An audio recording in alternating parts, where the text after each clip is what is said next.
আজকে যে রাজা ধীরাজ, কাল সে ভিক্ষা চায়। আপনারা কেন এই জিনিস করছেন? সব দলের ঝান্ডা থাকবে, সবার পোলিং এজেন্ট বসবে, সবাই ভোট দিতে যাবে। আমাদের কথা শুনলো, ওদের কথা শুনবে। কাল পিসি আসবে, যে শহরে আমি জন্মেছি সেখানে হাঁটতে কাঁথিতে 1300 সিভিক ভলেন্টিয়ারকে বলেছে ইউনিফর্ম খুলে যাবে, সাদা পোশাক পরে, মানে গেঞ্জি টেঞ্জি পরে আর কি, জামাটা বাপ। কোনো রিস্ক নিচ্ছে না। এ তো বুঝে গেছে বাজার খুব খারাপ।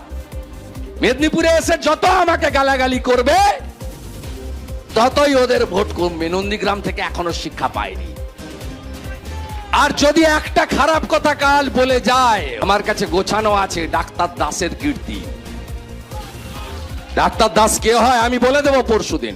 এসএসকেএম হসপিটালের সামনে দাঁড়িয়ে আমাকে ব্যক্তি আক্রমণ করেছিল।